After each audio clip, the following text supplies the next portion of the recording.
Hello everyone, I am Shraddha Tiwari and welcome back to my channel Ambition Hub.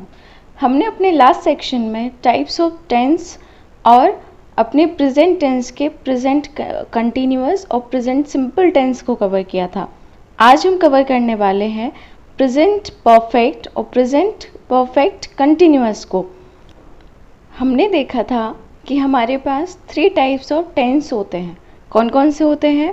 हमारे पास होता है present tense, past tense और future tense, है ना. उसके बाद हमने देखा था कि ये जो हमारे 3 टाइप के टेंस होते हैं इनके अपने स्पेसिफिक 4 पार्ट्स होते हैं, विच इज़ प्रेजेंट का होता है present indefinite, present continuous, present perfect continuous.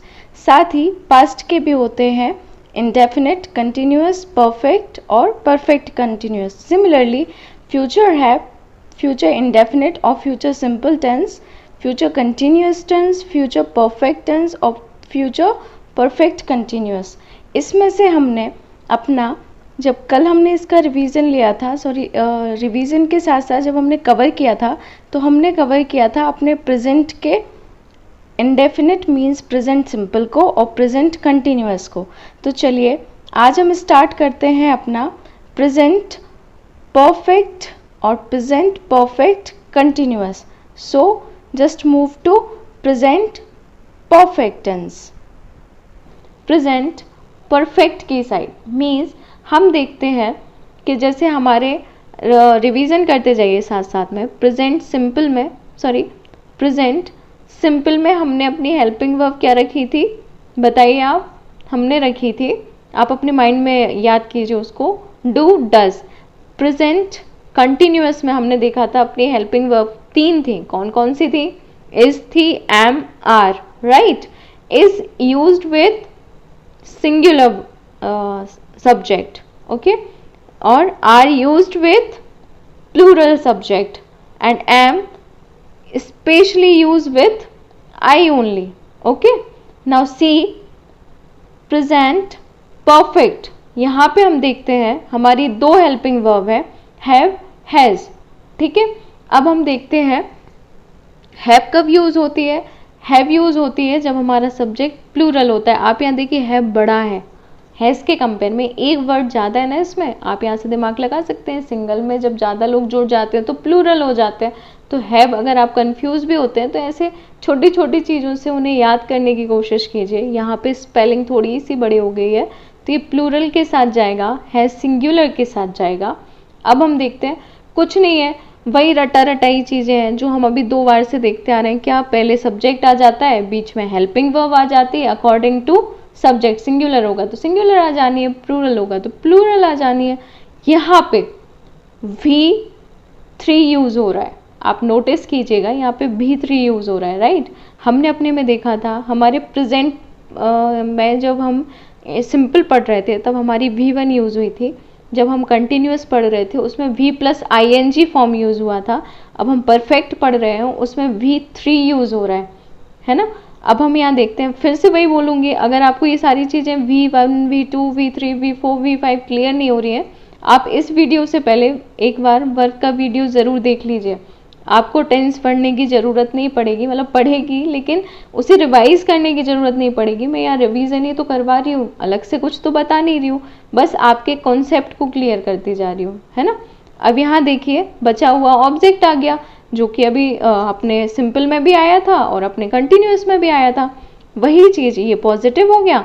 अब वही चीज़ नेगेटिव में आ गई, नेगेटिव भी वही है, सब्जेक्ट आ गया, हैज़ है वर्ब आ गई जो हमेशा आती है. नेगेटिव है तो वर्ब के जस्ट बाद नॉट लग गया है. फिर वही जो V1, V2, V3 जो आते हैं इसमें V3 आती है तो यहाँ पे V3 आ गया, बचा हुआ ऑब्जेक्ट आ गया.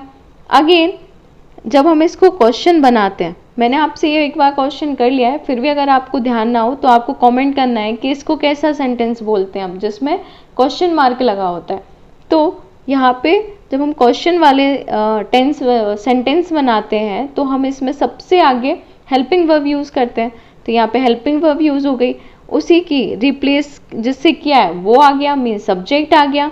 फिर से वही V3 आ गई और ऑब्जेक्ट आ गया. अब कुछ नहीं है, ये पॉजिटिव था, इसको नेगेटिव करना है. अब कायदे से यहाँ पे हेल्पिंग वर्ब थी, यहाँ पे सब्जेक्ट था, तो यहाँ पे हमने नॉट लगा दिया था। बट यहाँ पे क्वेश्चन वाला है तो हमने हेल्पिंग वर्ब और सब्जेक्ट को रिप्लेस कर दिया है, तो नेगेटिव तो नेगेटिव की जगह आ जाएगा, V3 की जगह आ जाएगी, ऑब्जेक्ट ऑब्जेक्ट की जगह आ जाएगा, कुछ अलग नहीं किया है। अब हम इसके देखते हैं एग्जाम्पल को। एग्जाम्पल हम फिर से वहीं चलते हैं। Ram has gone to Ayodhya. Gone, यहाँ पे हमने अपनी V3 यूज़ करी है, किसकी? गो की। हमने आपको ये जब वर्ब बता रहे थे तब मैंने आपको बताया था कि गो के फॉर्म्स कौन कौन से होते हैं। गो, वेंट। वेंट हमारा सेकेंड फॉर्म है जो हमने अभी तक यूज़ नहीं किया है, वो हमारे पास्ट टेंस में यूज़ होगा। गो, वेंट एंड गॉन मीन्स ये हमारा थर्ड फॉर्म है, और हमने अभी लिखा है कि हमारे परफेक्ट में तो थर्ड फॉर्म यूज़ होना है, तो हमने यहाँ पे गॉन यूज़ किया है in place of go. Okay, so Ram has gone to Ayodhya means Ram Ayodhya जा चुके हैं। मैंने स्टार्टिंग में जब आपको सिंपल बताया तब जाते हैं बोला, जब कॉन्टिन्यूस बताया तब जा रहे हैं, रहा है, रही है आएगा, और यहाँ पे आ रहा है जा चुके हैं। आप नोटिस कीजिएगा मैंने चुके हैं बोला है, ठीक है। तो राम अयोध्या जा चुके हैं, Ram has gone to Ayodhya, Ram Ayodhya जा चुके हैं। इसी को नहीं लगा देना है, बहुत इजी है। Ram has not gone to Ayodhya, Ram Ayodhya नहीं जा चुके हैं, अभी तक गए नहीं है वहाँ पे, ठीक है, पहुँचे ही नहीं है वहाँ पे। ओके, आपको जैसे ऐसा तो नहीं आएगा, हिंदी में भी थोड़ा सा डिफरेंस आ जाता है। आप ऐसे इस सेंटेंस को नहीं बोलेंगे जहाँ आप नॉर्मली कंफ्यूज हो जाते हैं, चुका है चुकी है आपने रटा हुआ है, बट आप यहाँ पे अच्छे से देखें, आप इस सेंटेंस को ऐसे हिंदी में तो नहीं लिखेंगे ना कि राम अयोध्या नहीं जा चुके हैं, आप ऐसे बोलेंगे राम अयोध्या गए ही नहीं है, मीन्स अभी तक वहाँ है, पहुँचे नहीं है। तो पहुँच, अगर वो गए होते तो अभी तक पहुँच चुके होते, वही चीज़ है ये, अगर आप अच्छे से गौर करें तो वही चीज़ है, बट नेगेटिव में है। Ram has not gone to Ayodhya means Ram Ayodhya नहीं गए हैं, अभी तक नहीं पहुँचे हैं वहाँ पे, ठीक है। आप समझ रहे होंगे मेरा सिंपल और परफेक्ट में डिफरेंस। राम अयोध्या नहीं गए हैं मीन्स मैंने ये नहीं बोला कि अगर गए हो मतलब पहुँच चुके होते, अगर गए होते, गए ही नहीं है, वो निकले ही नहीं है, लेकिन मैंने यहाँ पे ये बोला है कि वो इतना टाइम पीरियड हो चुका है कि निकल चुके होते तो अभी तक पहुँच चुके होते, लेकिन वो मतलब नहीं पहुँचे हैं। आप समझ गए ना डिफरेंस क्या मैं कहना चाहती हूँ। अब आप देखिएगा, has Ram gone to Ayodhya, मैं आपसे पूछ रही हूँ ये चीज़, क्या राम अयोध्या पहुँच गए? मतलब चुके पे ध्यान नहीं दीजिए, आप मेरी वर्ड्स पे जाइए, जो हम नॉर्मली अपने डेली में यूज़ करते हैं, जो हमें यूज़ होगा यहाँ पे सही से, जो हम पढ़ रहे हैं आज, कि has Ram gone to Ayodhya, Ram Ayodhya पहुँच गए, मैं आपसे पूछ रही हूँ। सिमिलरली मैं इसको नेगेटिव बना दूँ, has Ram not gone to Ayodhya, क्या राम अयोध्या नहीं पहुँचे हैं, मतलब अभी तक नहीं गए हैं वहाँ पे, है ना। Why has Ram gone to Ayodhya, Ram Ayodhya क्यों गए हैं, क्यों जा चुके हैं, क्यों पहुँच गए हैं वहाँ पे, मैं आपसे ये पूछने की कोशिश कर रही हूँ। Why has Ram not gone to Ayodhya, Ram Ayodhya क्यों नहीं पहुँचे अभी तक, मैं आपसे ये पूछने की कोशिश कर रही हूँ। मैं आपको वो कॉम्प्लिकेटेड चुके चुका के सेंस में नहीं बताऊंगी, क्योंकि वो सिर्फ हमारी किताबों में होता है, जब हम डेली लाइफ में करते हैं हम कंफ्यूज हो जाते हैं। इसलिए आप यहाँ पे मेरा डिफरेंस अच्छे से समझिए। हम ये चुका चुकी वाले हर जगह यूज़ नहीं करते हैं अपनी डेली लाइफ में। हम क्या यूज़ करते हैं, हम वो बोलेंगे और आपको वो समझना है। Ram has gone to Ayodhya, Ram Ayodhya जा चुके हैं, मतलब अब यहाँ नहीं है, वो पहुँच गए हैं वहाँ पे।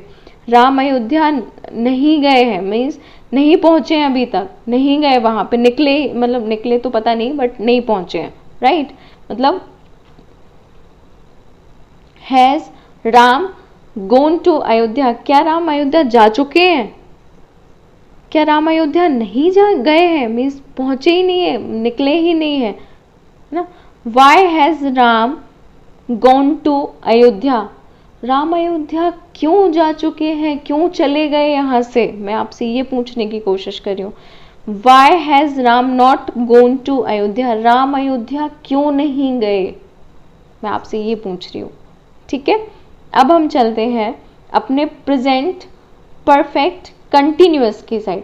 आपको वो अच्छे से हो गया होगा ना क्लियर, अगर नहीं हुआ है तो ज़रूर बताइएगा, हम उसे फिर से अच्छे से डिफाइन करेंगे। आपको मैंने आपको आपकी जनरल लैंग्वेज में उसे क्लियर करने की कोशिश की है, तो आपको वो बहुत अच्छे से क्लियर हुआ होगा।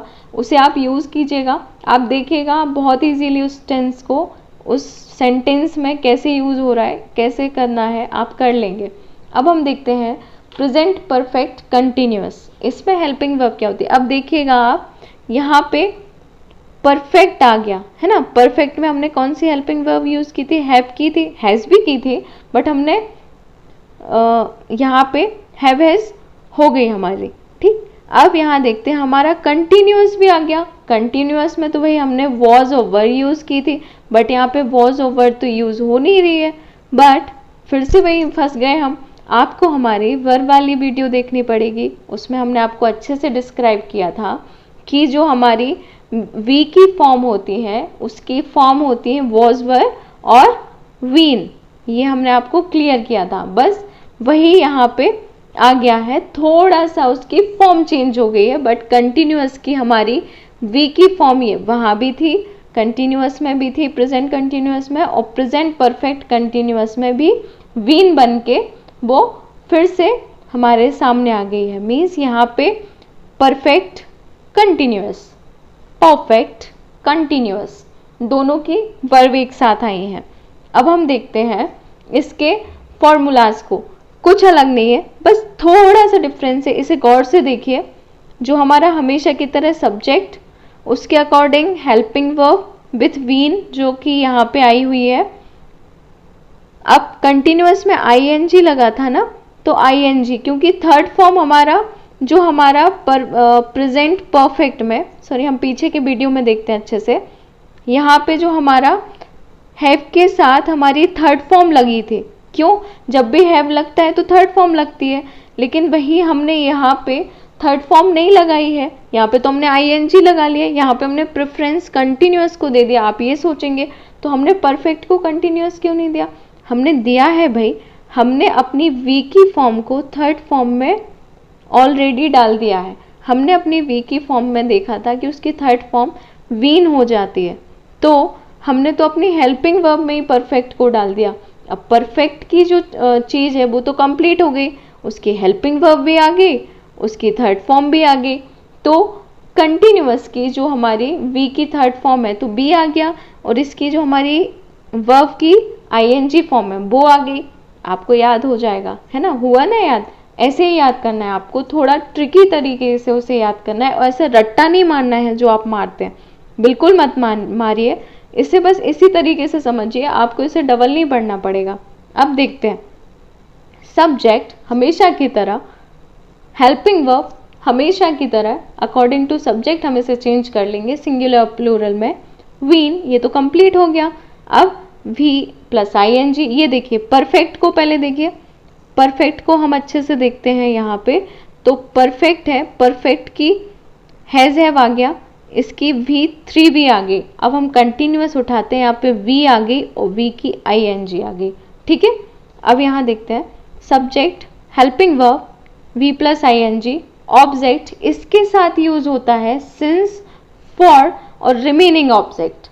ठीक है, वो कैसे, ये मैंने डबल ऑब्जेक्ट क्यों लिए हैं आप यहाँ कंफ्यूज मत होइए, ये हम एग्जाम्पल में अच्छे से क्लियर करेंगे। अब मैं आपको यहाँ पे ये डिफरेंस बता दूँ कि हमें सिंस कब यूज़ होना है और फॉर कब यूज़ करना है। सिंस हम तब यूज़ करेंगे जब हम एक टाइम को कैसे क्लियर करेंगे, जैसे वो मॉर्निंग है, इवनिंग है, मतलब एक स्पेसिफिक, या यूँ कहें कि मॉर्निंग, इवनिंग, आफ्टरनून, इस टाइप के टाइम इंटरवल को जब हम कवर करेंगे तब हम सिंस का यूज़ करेंगे। बट जब हम ईयर्स में, आवर्स में उसको डिफाइन करेंगे, आप समझ रहे हो, एक स्पेसिफिक, जब डिजिटलाइज उसको कर देंगे तो फॉर के सेंस में करेंगे। मीन्स जब हम 1 ईयर 1 आवर ऐसे करेंगे तब हम फॉर यूज़ करेंगे, जब उसको हम according to nature means morning, evening, noon इन सब में डिफाइन करेंगे तो सिंस करेंगे। ठीक है, क्लियर हुआ। अब हम देखते हैं नेक्स्ट फॉर्मूला, इसी का पॉजिटिव का नेगेटिव। सब्जेक्ट एज यूजुअल हमारी हेल्पिंग वर्ब परफेक्ट की नॉट हम यहाँ बीच में यूज़ करेंगे, फिर हम बीन यूज़ करेंगे, फिर हम V plus I N G use करेंगे और रिमेनिंग अपना object with since for use करेंगे। अगेन जब हम इसको क्वेश्चन फॉर्म में बनाएंगे हमेशा की तरह इसको यहाँ ले जाएंगे तो हैज़ हैव, सब्जेक्ट यहाँ नेगेटिव तो है नहीं तो been, I N G form of V, object since for object. और अब हम देखते हैं अपना लास्ट हैज़ हैव, जो हमने यहाँ से पिक किया इसका यहाँ कर दिया, नॉट आ गया, वीन आ गया, V plus I N G आ गया, ऑब्जेक्ट आ गया, सिंस आ गया, फॉर जो भी होगा यहाँ पे और ऑब्जेक्ट आ गया। क्लियर हुआ। चलिए अब मैं आपको इन्हें एग्जाम्पल के थ्रू बहुत अच्छे से डिफाइन करती हूँ। अभी मैंने आपको क्या बोला था, जाते हैं, जा रहे हैं, जा चुके हैं या पहुँच गए हैं, इस टाइप के जब हम यूज़ करते हैं, आप देखिए प्रेजेंट है इसलिए है तो चल रहा है ना साथ में। अब यहाँ पे हम प्रेजेंट परफेक्ट कंटिन्यूअस का एग्जाम्पल देखते हैं।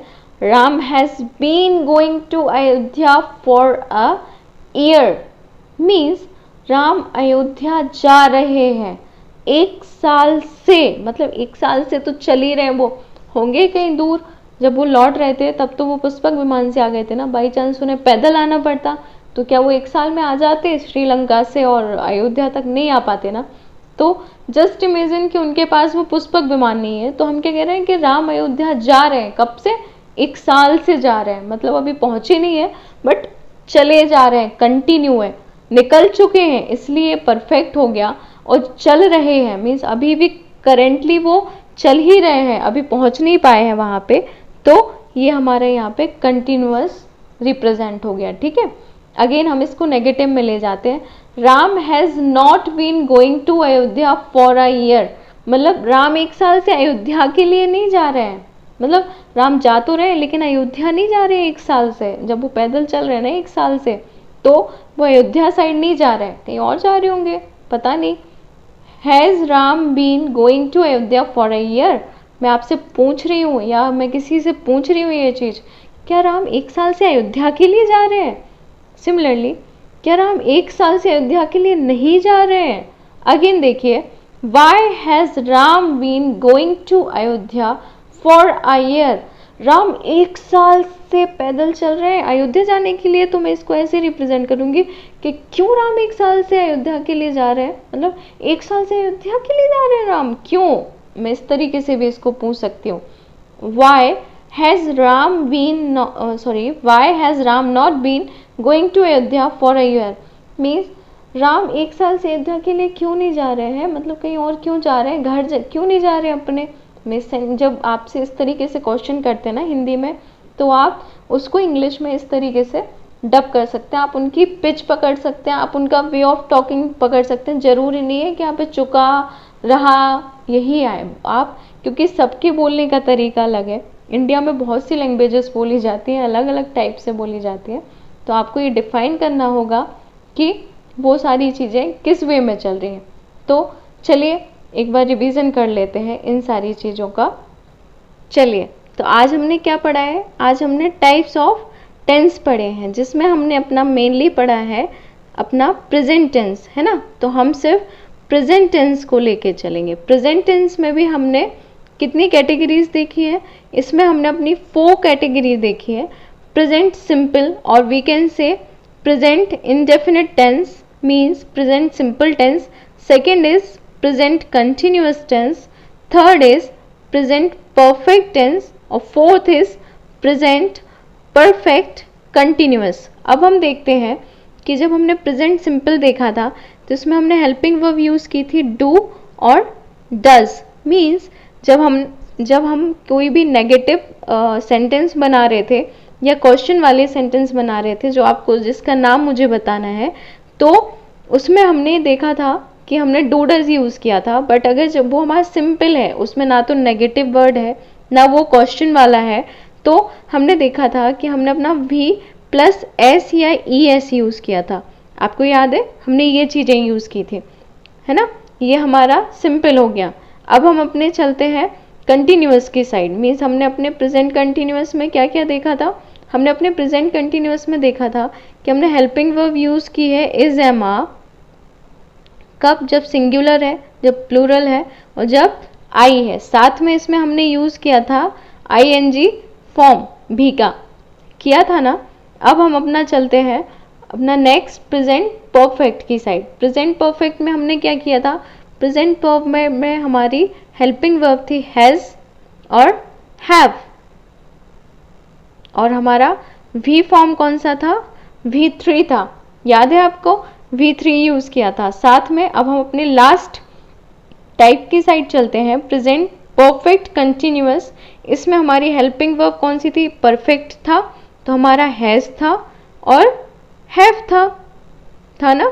साथ में कंटिन्यूअस भी है और इसका V3 भी यूज़ करना है, तो हमने अपनी V की फॉर्म को थर्ड फॉर्म में कन्वर्ट कर दिया था। मीन्स V को हमने क्या किया था, वीन कर दिया था, याद है। साथ में कंटिन्यूअस है, अब इसका थर्ड फॉर्म तो यूज़ हो गया।